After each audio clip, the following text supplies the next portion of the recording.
자, 184쪽에 지렛대 효과가 되겠습니다. 자, 시험 문제 우리가 자주 출제가 되는 또 중요한 부분이죠.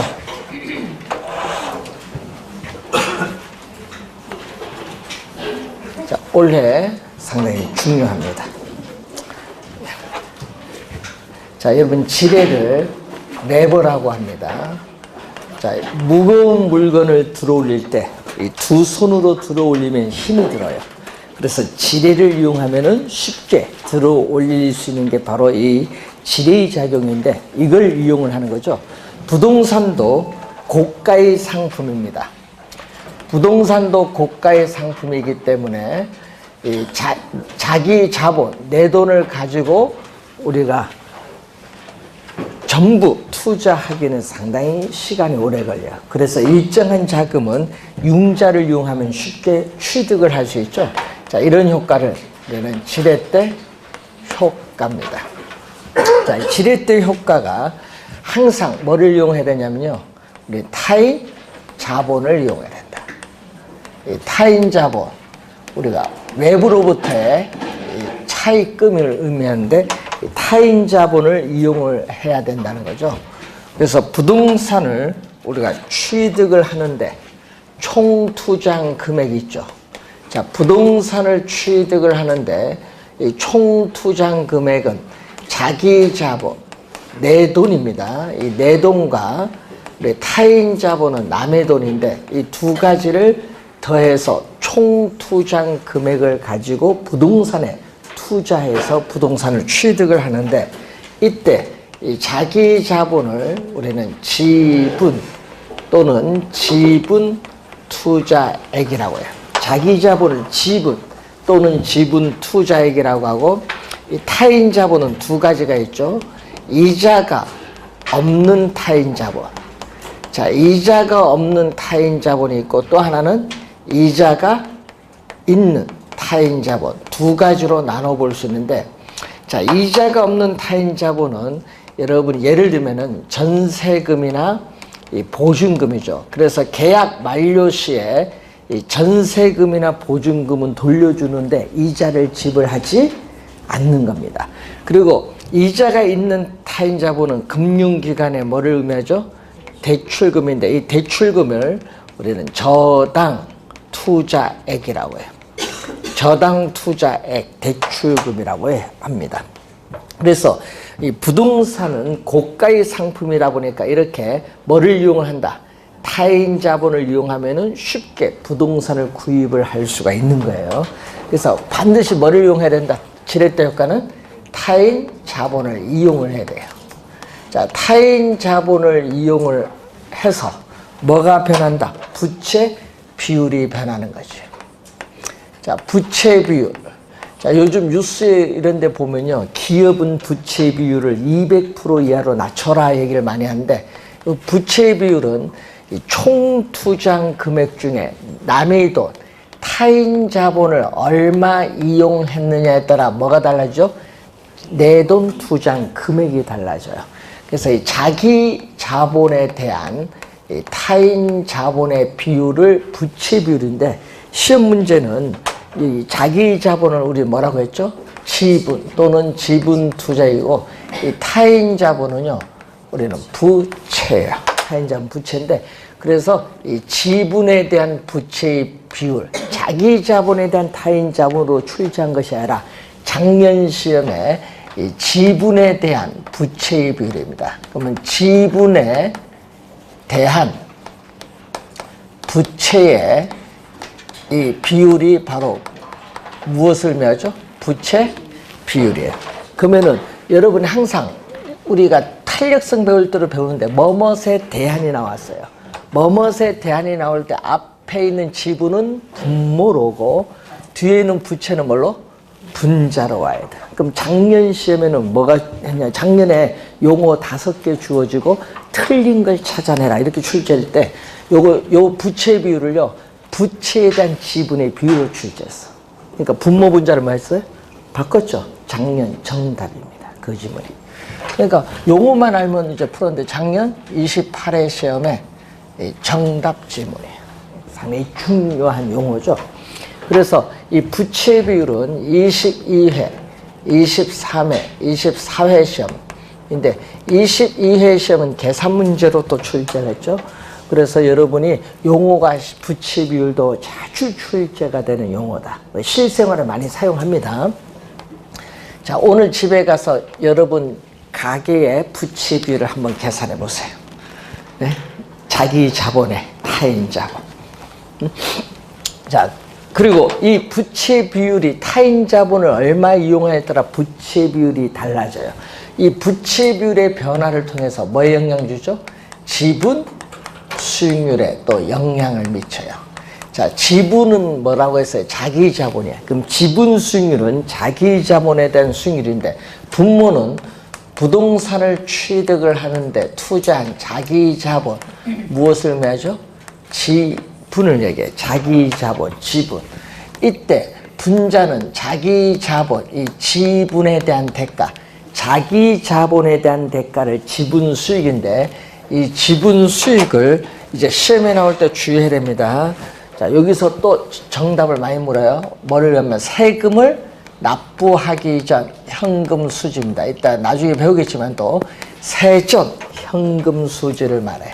세금을 납부하기 전 현금 수지는 순 영업소득, 순수익입니다. 자, 이런 부동산 운영을 하게 되면은 임대료 수입에서 뭐를 빼야 돼? 비용을 빼서 순수익이죠. 이 돈 들어온 것에서 나간 비용, 운영 비용을 공제한 순수익에서 뭐를 이용했죠? 타인 자본을 이용했어요. 대출을 받게 되면은 대출에 대한 뭐가? 부채 서비스액이 나와요. 자, 여러분 이제 용어가 나왔습니다. 부채 서비스액을 다른 말로 원리금 상환액. 원리금 상환액이 뭐예요? 대출금에 대한 원리금 상환액은 원금 플러스 이자죠. 작년에 부채 서비스액은 이자 지급액을 말한다 하니까 맞아요? 틀려요? 틀렸죠. 작년 또 28회 정답 지문입니다.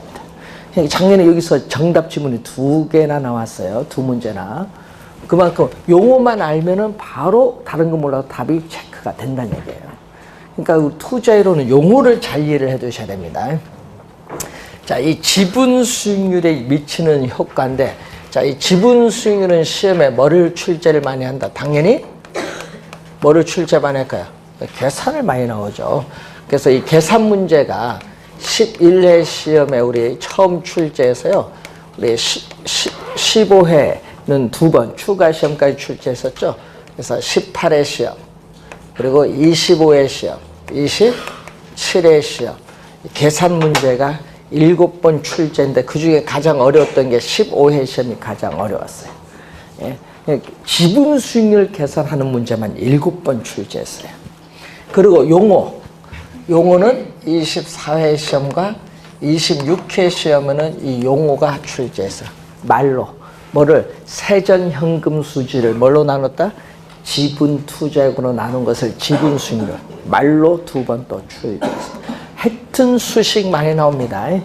그래서 지렛대 효과의 개념, 우리가 12회 시험 또 20회 시험은 이 지렛대 효과가 어떤 개념을 가지고 있냐 또 출제를 했습니다.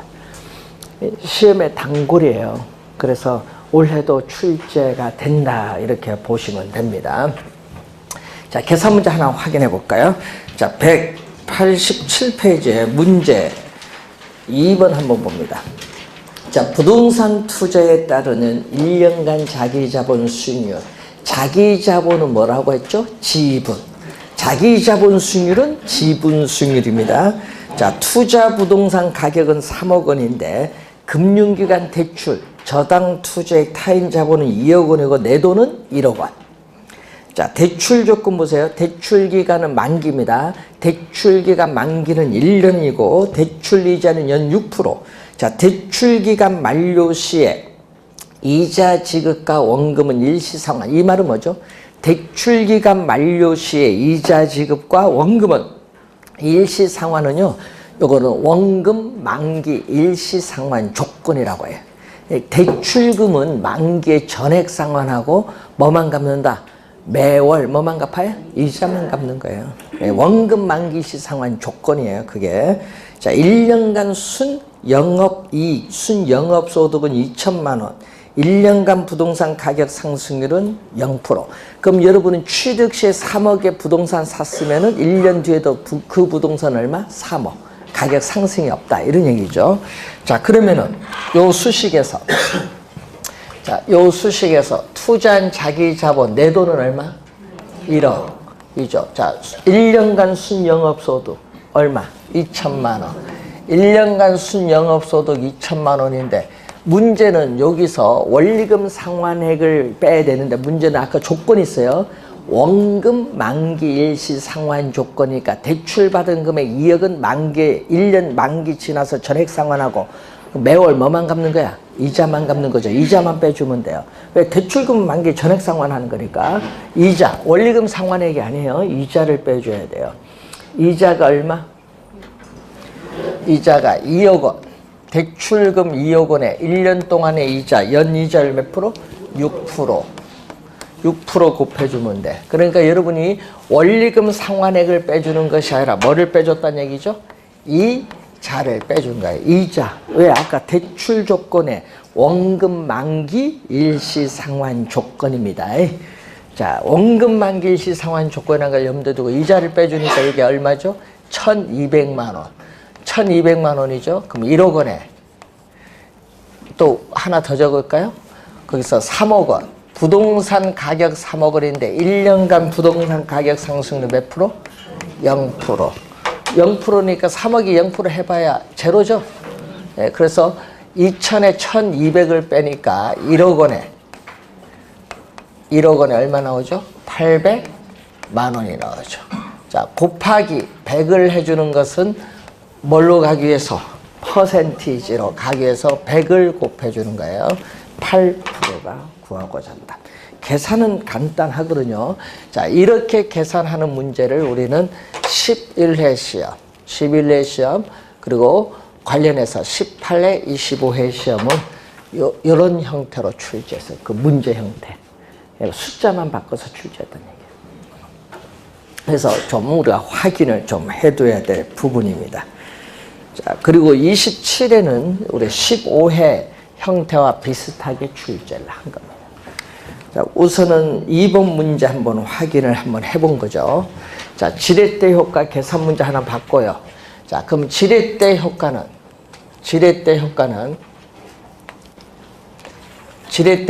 크게 우리는 둘로 나눠 볼 수 있습니다. 하나는 수익금 지렛대 효과, 또 하나는 수익률 지렛대 효과가 있어요. 자, 이 수익금 지렛대 효과와 이 수익률 지렛대 효과로 크게 둘로 나눠보는데 하나는 금액이고 하나는 퍼센티지 율로 따지는 거예요. 수익률로. 그럼 수익금 지렛대 효과는 여기에 타인 자본의 무이자 타인 자본 요걸 이용을 하는 거죠. 그래서 여러분 요즘 뉴스에 많은 뭐 갭 투자 얘기 많이 했는데 갭 투자가 바로 요 수익금 지렛대 효과입니다. 이 전세금을 안고 주택을 뭐 하는 경우? 매입을 하는 경우. 이때 전세금을 안는데 이 전세금이 금융기관의 융자를 받은 것과 똑같은 효과를 줘요. 자, 세금 없고 융자 없다고 가정했을 때, 자, 전세금, 자, 지금 전세 3억이고 주택 가격은 4억이다. 그러면 전세금 3억 안고 주택을 매입을 할 때는 얼마 있으면 돼? 내 돈 1억만 했으면 돼. 그런데 우리가 1년 뒤에 주택 가격 4억이 5억으로 올랐다. 그러면 얼마 이득봉에 전세금은 변화가 없으니까 내 돈 1억이 2억으로 바뀌잖아요. 그게 바로 여러분 갭 투자야. 투자 잘했다는 거지. 그런 거예요. 전세금을 안고 주택을 매입을 하는 경우. 이런 경우도 지렛대 효과를 우리가 활용한 하나의 예죠. 그래서 12회 또 14회 시험에 출제를 하죠. 수익금 지렛대 효과. 자, 수익률 지렛대 효과는 20회, 27회 시험에 또 출제를 수익률을 했는데, 자, 이 수익률 지렛대 효과는 크게 세 가지로 나눠요. 이 정 플러스 이 정의 지렛대 효과. 그리고 여러분 20회 시험은 이걸 중립적으로 출제했어요. 우리 0의 지렛대 효과로 출제. 플러스 뭐 0 이렇게 안 내고 시험에는 중립적으로 출제해요. 그리고 마이너스 부의 지렛대 효과인데, 자, 여러분이 관련해서 정의 지렛대 효과 관련해서 우리가 따져볼 때는 수익률 갖고 따져야 되니까, 우선 지분 수익률은 자기 자본에 대한 수익률, 그리고 종합 수익률. 자, 시험 문제에 이 종합 수익률을 우리 뭘로 출제를 많이 하냐 하면요, 이것을 총 자본 수익률 또는 총 투자 수익률로 출제를 많이 합니다.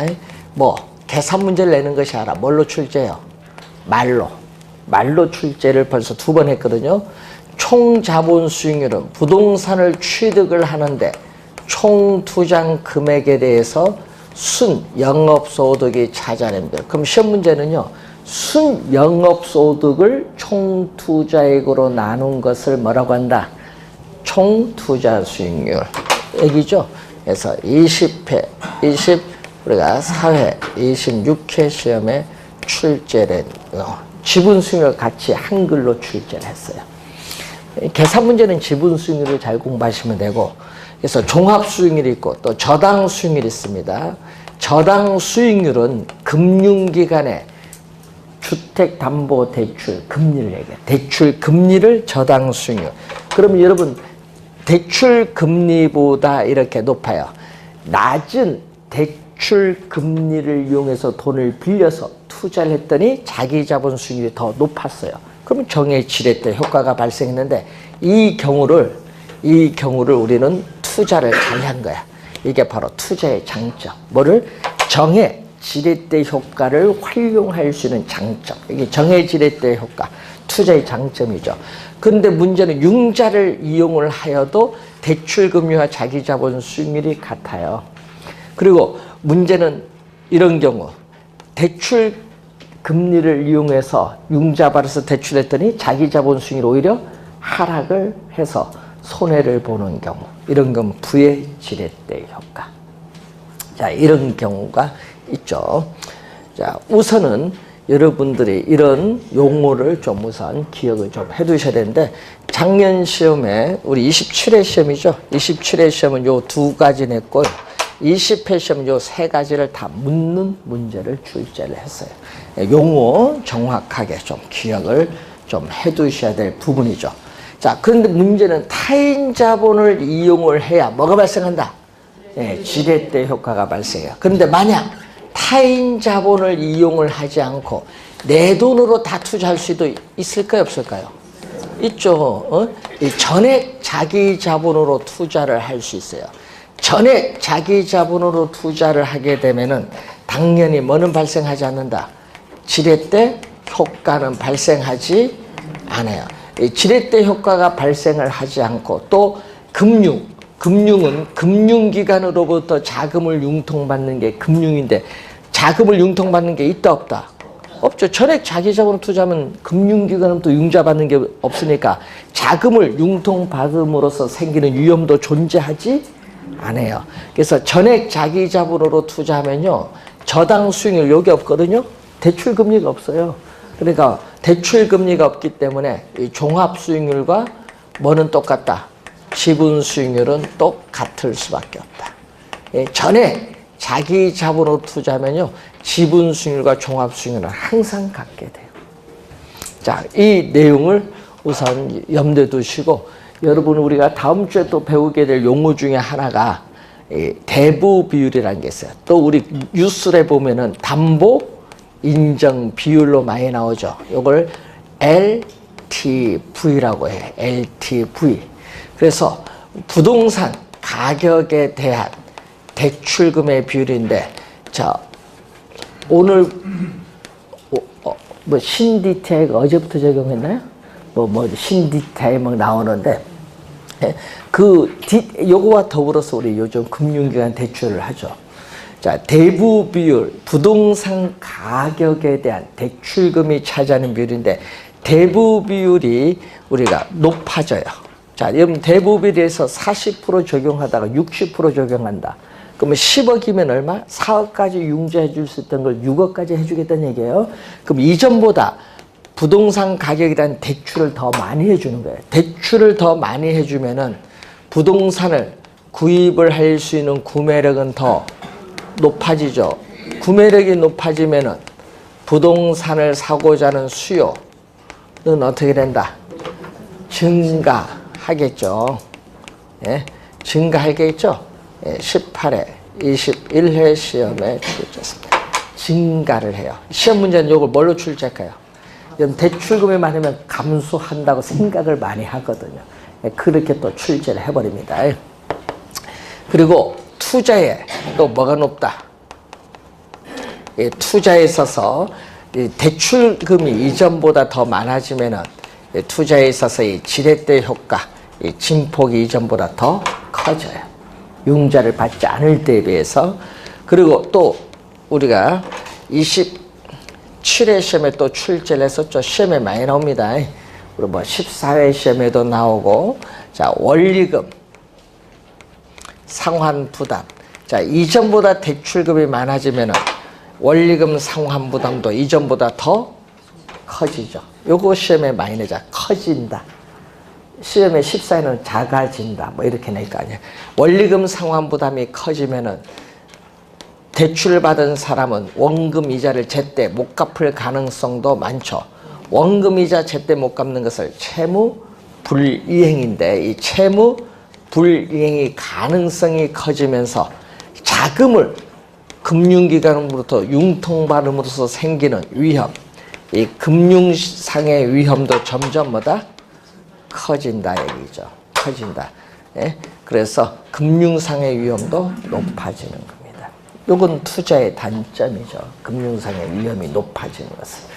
자, 여러분 시험 문제에 요것도 여러분이 많이 출제했죠. 25회 17회 시험에도 출제했고, 요것도 14회 27회 시험에 출제했고, 하여튼 이쪽에도 출제를 많이 하는 용어. 나중에 또 뒤에 가서 다음 주에 또 한 번 배우게 될 용어. LTV. 지렛대 효과 원래 분명 출제합니다. 자, 187페이지에 화폐의 시간적 가치. 자, 화폐의 시간적 가치를 보면은 현재의 가치. 자, 현재의 가치를 우리는 present value라고 해요. 그래서 PV라고 쓰고, 약어 미래 가치는 future value에서 FV로 써요. 약어로. 자, 그러면 현재 가치가 있어요. 자, 현재 가치. 여러분, 현재 가치 돈 1억 원 있어요. 현재 가치 돈 1억 원 있는데 5년 뒤에 얼마 미래 가치가 되느냐. 자, 여러분, 현재 돈 1억 원이 5년 후에 얼마가 되느냐. 얼마 될까요? 1억보다 많지. 왜? 뭐가 적용돼요? 이자율을 적용하잖아요. 이자율. 자, 현재의 가치가 우리가 미래의 가치도 현재 1억 원이 5년 후에 얼마가 될 것인가 할 때는 이자율을 적용해서 뭐 한다? 우리는 할증을 하는 거예요. 이자율을 적용해서 할증을 해요. 그러면은 우리가 예를 들어서 10년 후에 1억 원이 현재 얼마가 되느냐 하면은 1억보다 작아요. 왜냐? 또 뭐를 적용한다? 할인율을 적용하겠죠. 디스카운트. 할인율을 적용해서 우리 또 뭐를 한다? 할인을 하죠. 할인율을 적용해서 할인을 하기 때문에 우리가 적어집니다. 자, 어제 그저께인가? 그저께 안철수 대표하는 그 말 중에 이런 말을 하대요. 자기는 그 회사를 운영할 때 이 근로자 종업원들의 임금을 주기 위해서 그때 머리가 엄청 아팠다 이거지. 왜? 이 오너는 항상 월급을 제때 줘야 되는데 머리 아프더라 이거야. 그래서 돈이 부족할 때는 뭘 했냐? 어음을 발행했다 이거죠. 어음. 예? 1년 후에 2억을 지급할 것을 조건으로 어음을 발행을 했어요. 그러면 1년에 2억을 줘야 되는데 그걸 어음 시장 가서 요 대표 말 중에 또 깡했다 하대요. 또 한이란 말을 하면 좋은데 어음 깡을 했다 하더라고. 아니 그 인터뷰에 어음 깡을 했대요. 어음 깡을 해서 얼마? 그럼 예를 들어서 2억 하면은 깡해서 30% 할인했다. 그럼 얼마 받냐? 1억 4천을 받는 거예요. 그걸 갖고 월급 주고 자기는 1년 뒤에 얼마를 갚아? 2억 갚는 거예요. 그 얘기예요. 그러니까 5년 미래 가치가 현재로 오면 가치가 떨어지는 거예요. 할인을 하기 때문에. 그래서 여러분 옛날 자동차 살 때 지하철 공짜 샀었죠. 그때 할인율 몇 프로 적용 줄 아세요? 과거에? 여러분, 예? 80년대 얼마 적용한 줄 아세요? 50%입니다. 사채업자는 계속 어떻게 돼요? 자동차 살 때마다 지하철 공짜에 거기서 바로 할인해버리잖아요. 여러분, 현금에서. 그러면 계속 어떻게 돼요? 사채업자는 돈 50% 할인한 걸 주면서 그걸 계속 모으죠. 계속 제출해. 예? 지자재에 제출해서 계속 자기는 그 금액을 다 받아. 50% 버는 거예요. 그래서 돈 버는 거예요. 그러니까 이게 문제가 많다 해서 금융기관에서 공채를 팔도록 이제 법이 바뀌어서 공채 할인 이제 50%가 아니라 얼마? 금융에서 18%에서 할인을 시켜주잖아. 50%가 아니. 그러니까 여러분이 이제 할인율이 어느 정도 되냐에 따라서 현재 가치가 달라져요. 네. 자, 그래서 어떻게 돼요? 중소기업체는 어음을 발행을 하니까 문제죠. 대기업 어음 발행하면은 중소기업 뭐 할인해버리잖아요. 그래서 종업원 임금 줘야 되고 원자재 값도 줘야 되니까. 그래서 정부는 대기업 보고 하청업체 어음을 주지 마라. 주면은 공정거래에서 들어오겠다. 현금 줘라 이거야. 공사 대금을. 원자재 대금을. 그 얘기입니다. 할인하면 적게 받으니까. 자, 그러면은 요것을 잘 알아야 돼요. 기본적으로. 그러면은 한번 예를 들어볼까요? 우리는 단리도 있고요. 단리도 있고 복리도 있어요. 우리는 단리는 계산 안 합니다.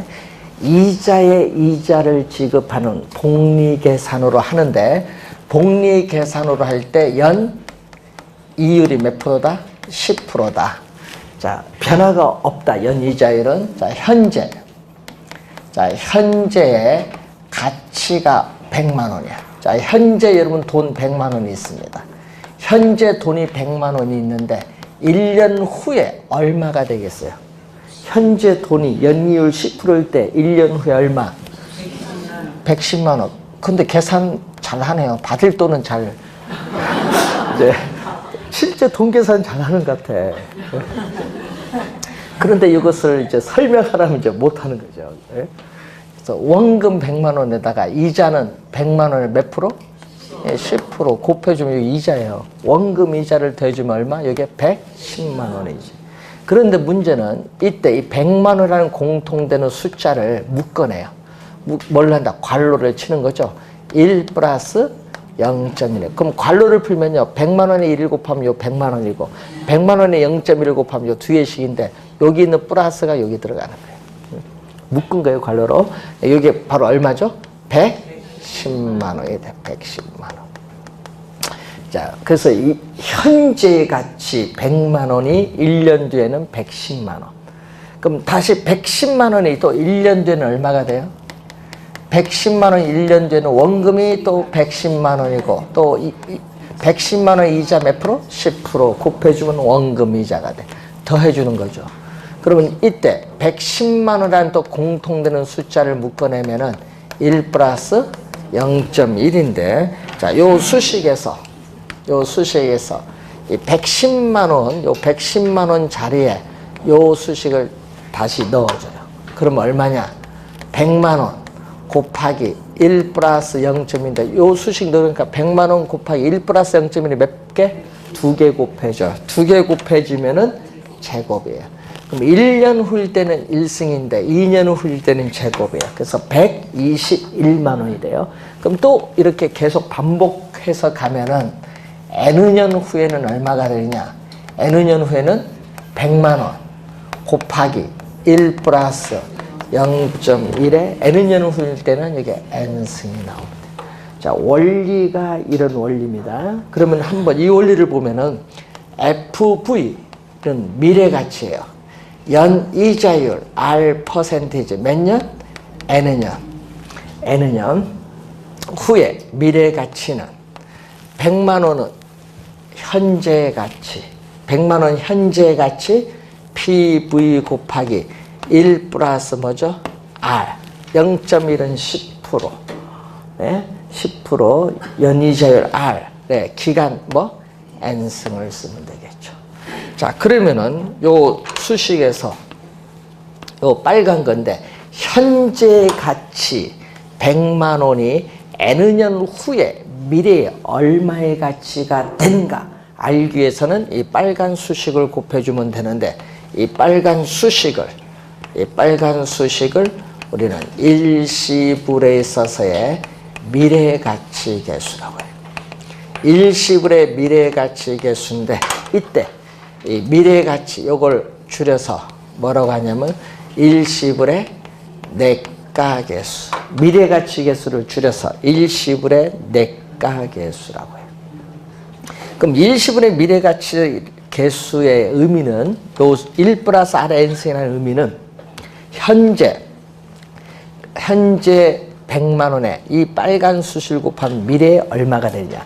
그래서 현재 가치 100만 원이 미래에 얼마가 되는가 이걸 주는 개수를 일시불의 내가 개수입니다. 그럼 요 PV는 얼마? PV는 요걸 구하고자 한다. 이 PV를 구하면 양변에 뭐를? 양변에 빨간 1 플러스 RN 빨간 수식을 양변으로 뭐 해주면 돼? 나눠주면 돼. 양변 나눠주니까 요건 없어지는 거고 PV는 얼마? FV 양변 나눠줬어요. 1 플러스 R에 뭐? N승 양변에 이걸 나눠주는 거예요. 그럼 또 요 수식인데 요 수식 자 미래가치죠. 자 5년 후에 1억이 현재 얼마냐. 자 여러분 N년 후에 1억 원이 현재 얼마냐 구해주기 위해서는 이 빨간 수식을 곱해주면 돼. 그래서 이 빨간 수식을 우리는 일시불의 뭐다? 일시불의 현재 가치 계수. 현재 얼마 구하는 거니까 일시불의 현재 가치 계수고 자 이때 이걸 줄여서 현가라고 해. 일시불의 현재 가치 계수를 줄여서 일시불의 현가 계수. 일시불의 현가 계수죠. 자 여러분이 2와 2분의 1 곱하면 얼마? 2와 2분의 1 곱하면 1. 그럼 2와 2분의 1을 이때는 두 수는 서로 역수관계에 있다고 해요. 그러면 여기에 곱하면 얼마? 두 개 곱하면 1. 곱해서 1이니까 두 수는 어떤 관계에 있다? 역수. 일시불의 미래가치계수와 일시불의 현재가치계수는 역수관계에 있다. 일시불의 미래가치계수와 일시불의 현재가치계수는 역수관계에 있는데 우선 역수 3개 배울 때 우선 하나 배웠어요. 자 그러면은 여러분 원리를 이해를 해야 됩니다. 그래서 어떤 분들은 여러분 암기할 때 현재 돈이 미래에 갈 때는 할증한다. 이런 것만 암기해서 문제 안 풀려요. 우리는 계산 문제 내잖아 출제원이. 그럼 계산 문제 냈을 때는 원리를 항상 염두에 두셔야 돼. 그럼 작년 시험에 계산 문제 요거 냈거든요. 작년 28회 시험에 계산 문제가 요거 냈어요. 5년 후에 여러분 작년 계산 문제가 5년 후에 1억 원이 현재 얼마가 되느냐. 할인율 7%. 연 할인율 7%. 얼마가 되느냐. 요걸 물었어요. 그럼 5년 후에 1억 원이 연간 할인율이 7%일 때 현재 얼마의 가치가 되느냐. 그럼 1억보단 작겠지. 예? 1억보단 작겠지. 그걸 이제 구해야겠지. 그럼 얼마야? 이게 5년 후에 얼마? 5년 후에 1억 원이 현재 얼마냐? 1 플러스 얼마? 한 7% 0.07인데 몇 년? 5년 5수. 요거 계산하면은 답이지 뭐. 예? 그래서 요 1.07의 5승이거든요. 1.07의 5승 여러분 계산이 되나요? 안 되지. 그 1.07 곱하기 1.07 5번 곱해야 돼. 예?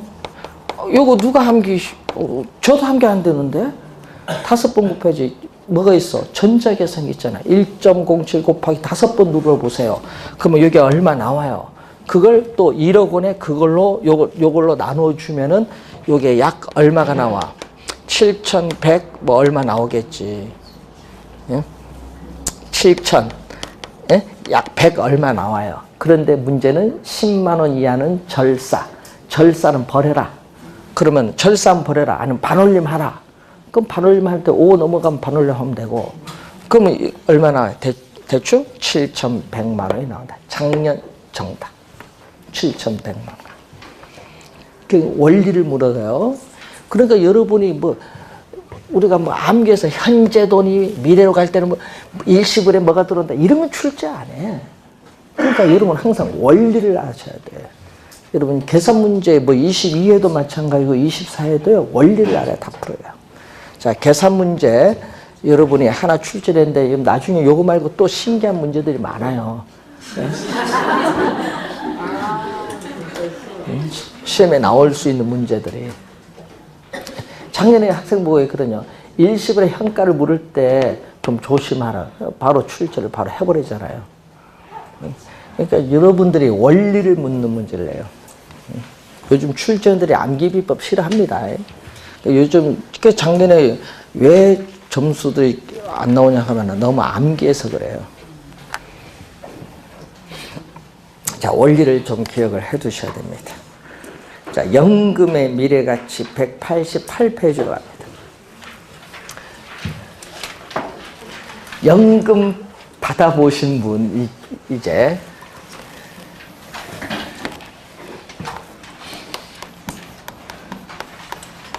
자, 현재. 자, 우리 기말 불입. 예? 기말. 불입을 하고 기말에 받는 것을 뭐 한다? 가정을 하는 거예요. 여러분 기말 불입, 기말 수령을 가정했을 때 자, 연금을 어떻게 돼요? 이렇게 매년 이렇게 받겠죠. N-1년 말, N년 말, N년 말 이렇게 보면은 자, 매년 말 동일한 금액의 연금을 받는다. 자, 이 A가 100만 원이다. 이래서 매년 말에 동일한 금액의 연금을 받는다. 근데 그 연금을 한 푼도 안 쓰고 은행에 받자마자 계속 적립을 해 나갑니다. 그러면은 N년 말 만기가 됐을 때 얼마가 되겠는가? 요걸 계산해 보는 거예요. 그러니까 여러분이 쉽게 얘기하면요. 10년 만기 정기적금에 가입을 했어요. 10년 만기 매월 10만 원씩 적립을 합니다. 매월 10만 원씩 적립을 했을 때 10년 만기 정기적금 가입했을 때 만기 됐을 때 여러분 받는 총 금액 얼마냐? 이걸 계산해 보자. 이거 은행원도 계산 못 해. 여러분 은행 텔러 계산 못 해요. 왜 못 하냐? 그분들은 뭐 있어? 컴퓨터에서 숫자만 집어넣으면 탁 나오잖아. 원리를 모르는 거야. 그러니까 저들은 어떻게 돼요? 은행에 가서 강의할 때는 이런 원리를 가르쳐줘. 원리라 무슨 여기 들어가지. 예? 그래서 항상 원리를 잘 이해를 해야 되는데 그러면은 얼마? N년 말. 자, 계속 은행에 적립을 합니다. 그럼 N년 말 만기가 됐어요. 만기가 되면은 바로 돈 찾아. 넣자마자 바로 기말불이 기말수령이니까 넣자마자 바로 돈을 찾습니다. 그럼 이자가 없어. A야. 이자가 없잖아요. 넣자마자 바로 찾으니까. 그러면 1년, N-1년 만에 A1을 은행에 적립하면 이자는 몇 년 동안? 1년 동안부터. A 곱하기 이자 1 플러스 R의 복리계산입니다. 1수. 이자. 1 플러스 R의 1수. 예? 자, 그러면 이런 식으로 가면은 1년 만에 A1을 적립하면 얼마? 자, 1년 만에 A1을 적립하면 이자는 얼마부터 해야 돼? 이자는 N년 말에서 뭐 1년 말을 빼야 되니까요. 요 기간 동안 은행이 적립하면 은행에 있는 기간이 N-1년이잖아요. N-1년 동안 이자가 붙죠. 이 금액을 다 더해준 게 여러분이 N년 말 만기가 됐을 때 받을 수 있는 총 금액이에요. 이 금액이. 이 다 더해준 금액을 우리는 전문용어로 뭐라고 하냐? 다 더해준 금액을 우리는 연금의 미래 가치라고 해. 다 더해준 금액을 연금의 미래 가치다. 그러니까 N은 연말 만기가 됐을 때 받을 수 있는 총 금액, 이걸 연금의 미래가치인데 다 더해봅니다. 다 더하는데 A가 공통되는 숫자를 또 괄호로 묶습니다. 1 플러스 R에 1서. 이렇게 해서 마지막은 1 플러스 R에 M-1. 그럼 괄호 풀 때는 어떻게 풀어요? 이렇게 풀면은 요거고, 또 요거 곱하면 두 번째고, 요거 곱하면은 요거잖아요. 그래서 문제는 이제 여러분 여기서 문제인데 이걸 계산을 해야 되는데 이걸 계산을 여러분 못한다는 얘기지. 1 요거 다 더해보세요. 요거 여러분 계산이 안 돼. 예? 고등학교 2학년 가면 배우는 등비수열에 합구하는 거야. 그래서 여러분 요걸 계산한 공식 여러분 교재에 결론이 나오는데 이걸 또 열심히 암기해. 그거 암기해봐야 아무 소용없어. 왜냐? 저희들도 암기 못하는데 어떻게 여러분이 암기해? 예? 예? 그래서 이런 거는 그 계산하는 건 출제를 하지 않아요. 뭐야? 그럼 뭐를 해? 원리를 알아야 돼. N까지 어떻게 구해 여러분이? 못 구하지. 원리를 잘 봐란 얘기지 뭐. 그럼 요 빨간 수식을 뭐라고 한자세요? 이 빨간 수식은 연금일 때는 연금이 들어가요. 연금일 때는 연금이 들어가고 미래가치일 때는 미래가치 개수를 써주면 돼. 네. 간단하네. 네? 그럼 매년 말 받는 연금액, 매년 말 받는 연금액 A원에 연금의 미래가치 개수를 곱하면 연금의 미래가치를 구할 수 있다. 간단하네. 이거 계산할 필요가 없어요. 그럼 우리 계산할 때는 요 원리를 왜 알아야 되냐? 시험 문제는요, N년 말까지 안 내. 1년, 2년, 3년, 아니면 4년까지밖에 안 내. 그럼 여러분 이 원리를 통해서 계산을 해야 돼. 예? 그래서 그렇게 계산하는 문제가 나오잖아요. 이렇게 계산하는 문제가 15에 냈거든요. 틀리라고 내는 문제지, 그런 거는. 그건 등비수 계산해야 돼요. 15회 시험은 그래서 가장 어려웠어요. 그리고 20, 또 사회 시험. 24회는 몇 년? 3년 차로 출제했지. 그래서 우리가 15회 시험은 가장 어려웠던 문제고, 계산 문제죠, 뭐, 당연히 뭐. 계산 문제 또 출제를 했습니다. 연금의 미래가치. 예. 그래서 여러분 요즘에 계산 문제 좀 주의를 해 두시면서 A는 얼마? 이번 또 A는 연금의 미래가치에서 양변을 또 뭘로 나눠요? 요거 뭘로 양변을, 요 빨간 수식을 양변 나눠주면 뭘로 나눠줬습니까? 연금의 내가 개수로 양변을 나눠줬어요. 이때 그럼 또 요게 뭐냐 이거지. 이것을 전문 용어로, 여러분 용어가 어려워요. 그래서 또 시험에 또 많이 묻는 거죠. 감채기금 개수라고 해요. 요 두 개 곱하면 얼마? 또 요 두 개 곱하면, 요 두 개 곱하면 1. 1이니까 뭐? 역수. 예, 역수 중요하죠. 16회 시험 정답 지문, 21회 시험 정답 지문, 두 번 다 정답. 그러니까 보기 중에 한글로 출제했을 때 정답 지문을 두 번 물었어. 그럼 시험 문제는 뭘로 냈겠어요? 연금의 내가계수와 연금의 현가계수는 역수다 이렇게 냈겠지. 예? 오해하면 안 돼요. 연금의 내가계수와 감채기금계 순서는 어떤 관계? 역수관계 있다. 역수관계 잘 알아야 돼요. 그리고 개념도 많이 내요. 감채기금계수의 개념. 또 16회, 21회, 26회 시험. 개념도 많이 출제를 하는 거예요. 감채기금계수. 26회 시험은 또 뭐 한다? 정답 지문을 물었지. 네? 개념을. 그럼 개념이 뭐예요? 이제 개념을 이제 가야 되는데, 이 개념 요걸 구해야 되거든요. A 구해야 되는데 연금의 미래가치입니다. 자, 연금의 미래가치가 뭐냐? 자, 예를 들어서 여러분이 5년 후, 예를 들어서 5년 후 얼마를 만든다? 1억 원. 자, 여러분 5년 후에 1억 원을 만들기 위해서 정기적금에 가입을 했어요. 가입을 했을 때 매 기간 은행에 불입을 해야 될 적립금 얼마냐? 자, 매 기간은 매월일 수도 있고 매년일 수도 있는데 매 기간 은행에 불입을 해야 될 적립금 또는 적금액 얼마냐? 자, 그럼 예를 들어서 여러분이 5년 후에 1억을 만들기 위해서 매월 은행에 얼마씩 돈 넣죠? 그걸 구하자는 얘기예요. 그러면 거기에다가 뭐 적금액을 구해주기 위해서 뭐를 곱해주면 된다. 여기 감채 기금 개수를 곱해주면 되는데 연이자율 R 퍼센티지 몇 년? 5년 5년 후에 1억 원을 만들기 위해서 매 기간 불입을 해야 될 적립금을 구해주는 개수가 바로 감채기금 개수. 요걸 곱해줘 구하니까. 요거 수식 잘 알아둬야겠죠? 그래서 시험 문제는 말로 출제조 개념, 우리가 일정한 기간이 지난 후에 아니면 N의 년 후에 이론을 만들기 위해서 우리는 매 기간 불입을 해야 될 적립금을 구해주는 개수를 뭐라고 한다? 감채기금 개수. 개념 많이 출제를 또 합니다. 정답으로 많이 물어요. 용어가 어려워. 감채기금 개수.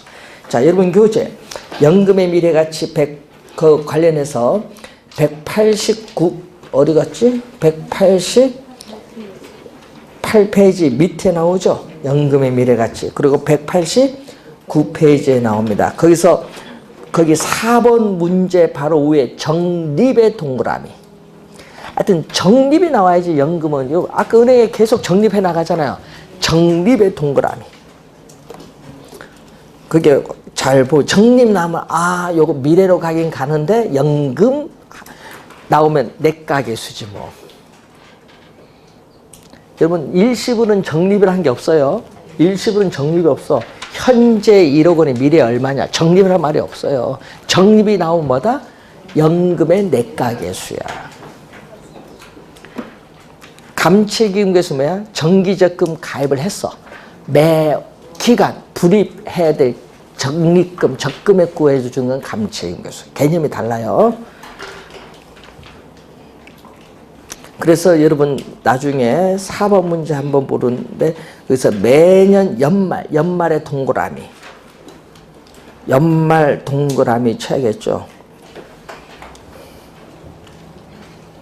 그러니까 기말 불입을 한다는 얘기예요. 여러분 요걸 그대로 이용하시면 돼요. 현재 연말이잖아. 매년 연말. 1년 말, 2년 말, 몇 년?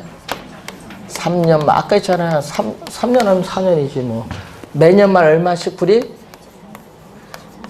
얼마? 3천. 연이자율 몇 프로? 10%. 3년 말 만기 됐을 때 돈 찾으니까 바로 얼마? 이자는 없지. 3천만 원. 2년 만에 3천만 원 적립하면 이자가 붙죠. 1 플러스 얼마? 10%. 1승. 1년 동안 이자 붙잖아요. 1년 만에 3천만 원 들어가니까 얼마? 3천 곱하기 1 플러스 0.1에 몇 년 동안? 요거는요. 1.1의 제곱은 1.1이고요. 요거는 1.1이죠. 해주면 요거 얼마? 3천만 원, 3,300만 원, 3,630만 원. 요거 다 더해주니까 3,930만 원이 딱 나오지. 요걸 구하는 거예요. 정답 4번이 정답이지. 9,930. 그러니까 원리를 묻는 거예요. 이게 시험에 출제된 문제 아니에요. 24회 시험에. 그러니까 문제는 원리를 물어요. 그 공식 암기가 안 돼. 그러니까 원리를 이해해야 푸는 문제를 본 시험에 출제하는 거예요. 그래서 여러분이 원리를 항상 우리 시험에 내면요 3년 아니면 4년이야. 다음에 낼 때는 4년 내버립니다. 자, 잠시 쉬고 연금의 현재 가치 들어가겠습니다.